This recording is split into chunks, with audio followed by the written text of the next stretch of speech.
Shadow Immigration Minister Tehan has used an address at the National Press Club to warn migrants fear losing their religious freedoms in Australia. Mr Tehan claims migrants may be deterred from settling here as political correctness has eroded protections for their beliefs. He's making the case for a Religious Discrimination Act to be revisited after the Morrison government's last attempt was shelved in February.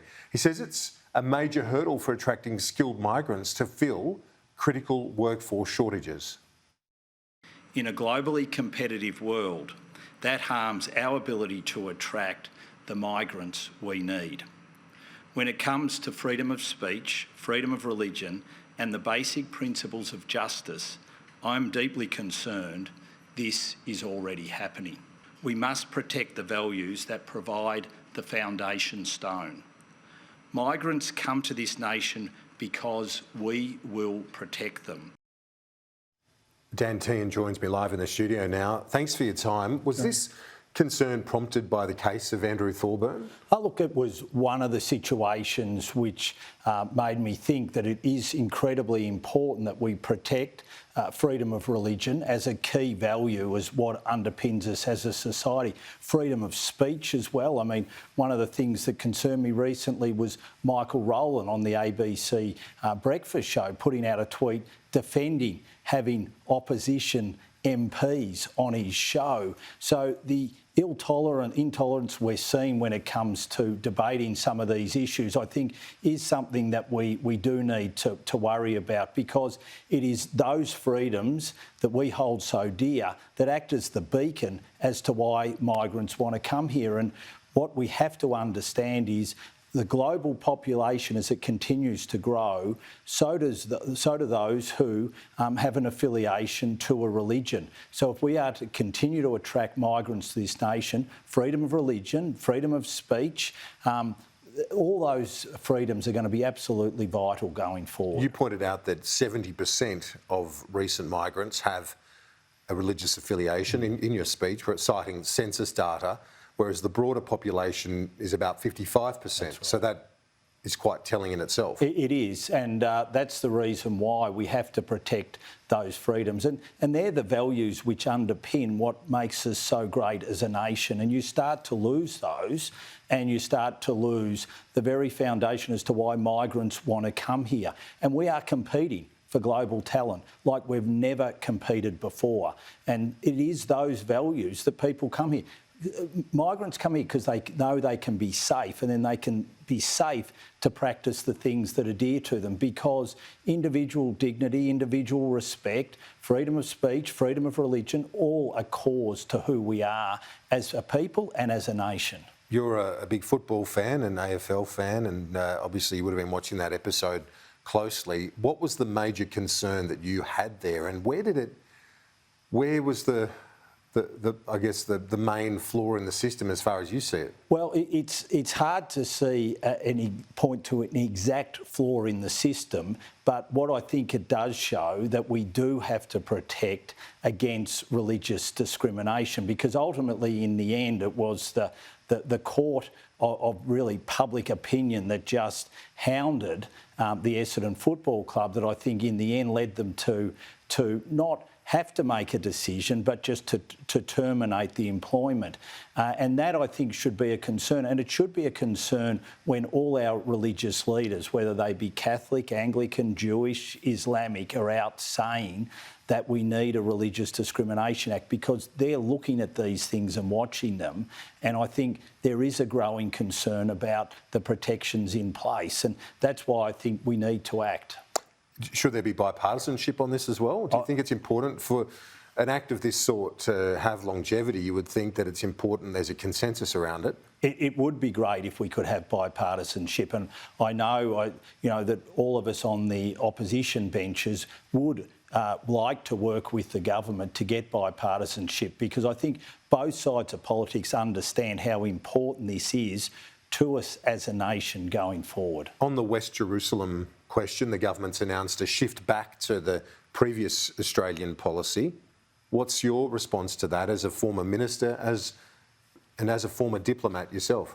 Well, can I say to start with, it's been an extraordinarily messy process, and I hope this isn't going to be what we're going to see from the government going forward, was leaked out on the DFAT website.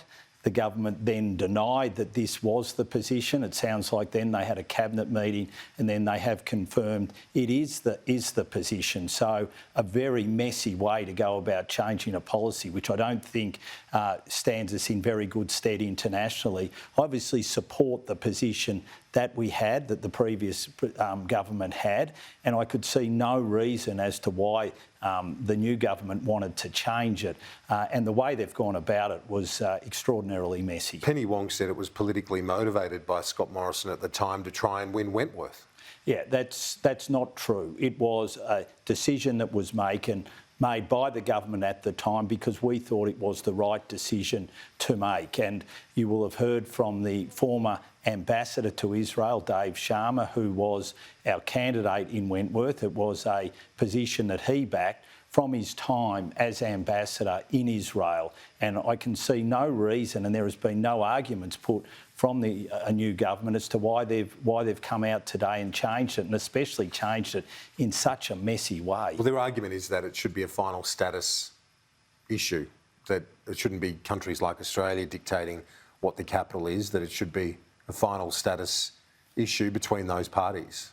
Well, let's put it this way. When any Prime Minister from Australia visits Israel, they'll always go to Jerusalem. That's the home of where the government is. And so it is a strange position for them to be taking and taking now and being done in this way. And I think, you know, Penny Wong needs to explain how it was that it was on the DFAT website. Did DFAT dictate this policy? Was it the actual leaking of it on the website that then made the government change in the way that it has, or what has led to this? It just looks very, very messy. The Minister for Home Affairs was on Four Corners last night. She says she was staggered by what she saw when the Labor Party took office, a system clogged up, understaffed, completely focused on bureaucracy and filling out forms. This is the visa system. She says it's a priority for her department to change that visa processing arrangement. In hindsight, is that a regret from you that the former government had seen that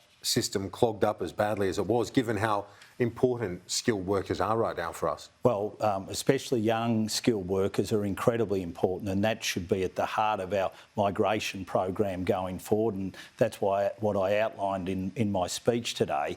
In terms of the system, obviously the pandemic put huge pressures on the system. There was 2 years where we had to change the very nature of the Home Affairs Department and its focus. We've obviously needed then to bring resources back to processing visas. We were doing that, and I think it's incredibly important that the new government does set out new KPIs for visa processing, enables greater transparency in how those visas are processed, what's the time frames around that visa processing. These are all the things that we were working on before the pandemic hit, and I think this is something that the government does need to focus on now and get right. But they've also got to be very clear with the Australian people who are the migrants that they're bringing into this nation now. Are they young skilled migrants? Are they addressing the workforce shortages that we have? We're not seeing the type of transparency that we need in what they're doing, and I think these are key questions that need to be asked of the When you government. talk about that transparency, though, the government is lifting the permanent migration intake, 35,000 more permanent migrants a year. You're asking for more clarity, but isn't it basically that the government increases the scope or makes the envelope larger, and then it's up to the private sector, the states and others to then choose who they want to come and work for them? Well, what they have to make sure that they are choosing young migrants, that they're choosing skilled migrants, because that's what's going to help us return an economic dividend over time, that's going to help us build our nation. If they don't do that, it puts pressure on infrastructure, it puts pressure on the health system, on the aged care system, it put pressure on the environment. And so all it does... So there should be an age focus in terms of who they accept? Absolutely. They have to be going after young skilled migrants. Otherwise, all you do is make a bad situation worse. How do you deal with the housing crisis that we've got at the moment? Housing shortages, not only in regional and rural Australia, but in Sydney and Melbourne. When we went into the pandemic, there were huge pressures on Melbourne and Sydney when it came to migration, and that's why we set up DARM, as we wanted to make sure there was a focus on regional migration. Are they going to continue that focus or not? All these things, you've got to get the balance right, and we're not seeing anything which shows that they've got a coherent policy to how they're going to bring these 35,000 extra migrants in and how they're going to make sure that the skill shortages that we have are addressed. Shadow Immigration Minister Dan Tehan, appreciate your time. Thanks. Thanks, Kieran.